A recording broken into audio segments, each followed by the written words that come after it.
Welcome to Wine Wanderings. Today we're here with Tim Gaiser. Hi, Tim. Hey, Tricia, good to see you. First of all, for our subscribers, I'd like to introduce Tim, who was one of my first professors at the Culinary Institute of America in Napa Valley in 2009, where I started my wine education journey. But Tim is a master sommelier.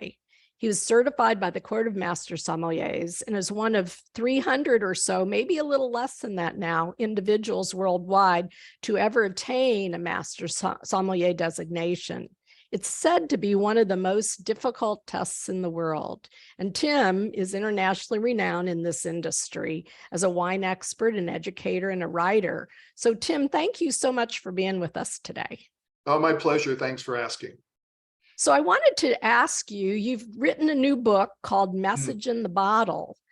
Tell us a little bit more about why you wrote the book and a little bit more about yourself.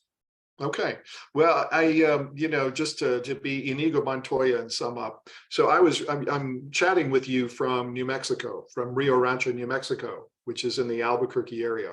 And I grew up here in the 60s and 70s. My original training was in classical music, so I have 2 degrees in music, and I have a BA in music history from the University of New Mexico here in Albuquerque.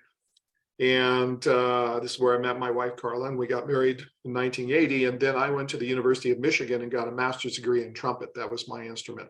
At the same time, my very first job was in the restaurant business. It was bussing tables in a pancake house from 6 p.m. to 4 a.m. on weekends.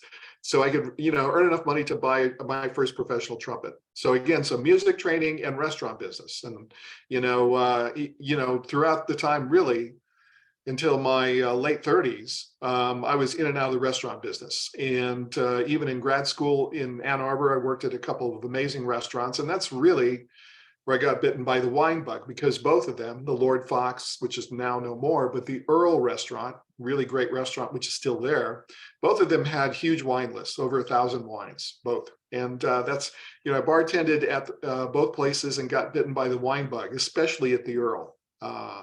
And then I moved to San Francisco. Carla and I did in 1984. I was playing as a freelance classical trumpet player, not making any money. I got to play with the opera orchestra. And at some point had to start bartending again to pay the bills. And then the path was sideways from bartending to wine buying to being a sommelier. And then I opened a restaurant called the Cypress Club in 1990, which doesn't exist anymore.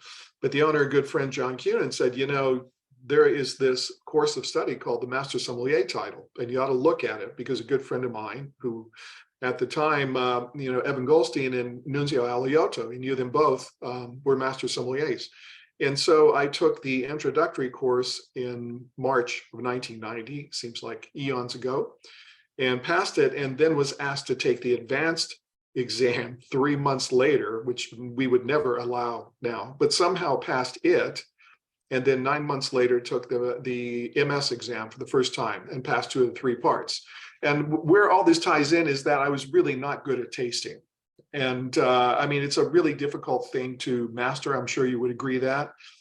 And so even though I passed the theory exam and the service exam, failed the tasting exam epically. But fortunately, I was in a tasting group with 3 other guys who would all go on to pass the MS exam and become master sommeliers. And Peter Granoff, who's a dear friend, Steve Morey, and the late Mike Bonacorsi. And fortunately, they took me under their wing. And over the next year, I was able to get better enough to where I passed the exam on my 2nd attempt. So at that time, it's funny because Mike and Steve in my tasting group, the 3 of us were the only Americans that year to pass the exam. And we were numbers 19, 20, and 21. Now there's 173 master sommeliers in Canada and the US.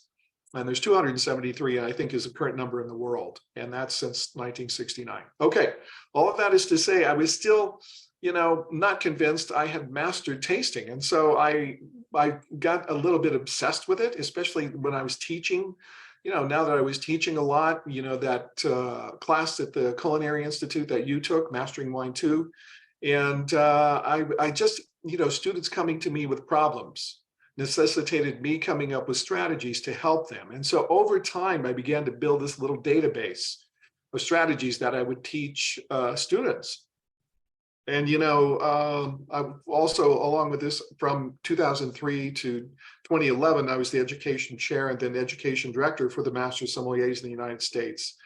And I was just too busy to do much writing. And then as soon as that stopped in 2012, I started a blog. And the blog, really the purpose of the blog, the evil intent behind the blog was to write enough to publish a tasting book. And I thought, God, within 3 or 4 years, I can do this. And 3 or 4 years turned into 10. And then like you and a lot of people who will watch this, my life came to a screeching halt in March of 2020. And all the travel went away. And what it did allow me to do is finally to assemble all this material I'd written over the previous 10 years into a manuscript. And then last year in 2022, of course, the challenge was to find a publisher. And at first I went and tried to go mainstream, but even though agents said this is a great idea, the target demographic is too small. And so fortunately, through a series of fortunate events, I found Melissa Wilson, Chicago of networlding.com, and she thought it was a great manuscript and she helped me get it published. So that's a long answer to your short question. But why did I write the book? The book is really for what my colleagues call the Jedi Knights in training. So people who are on the WSET path or the Master Sommelier path or the SWE path, Society of Wine Educators. It's a book that has a great deal of detail about how to become a professional taster. And really the first 2 parts are basic skills and advanced skills. To me, everything you need to be able to do and know to be a competent professional taster.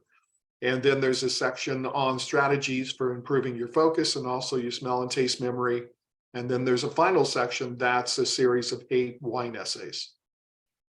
So there you go. It's a terrific book and I'm enjoying it, and you're absolutely right. It makes you very thoughtful about tasting wines. So Tim, thank you for joining us on Wine Wanderings. Oh, my pleasure. And thanks for asking me. It's great to chat with you.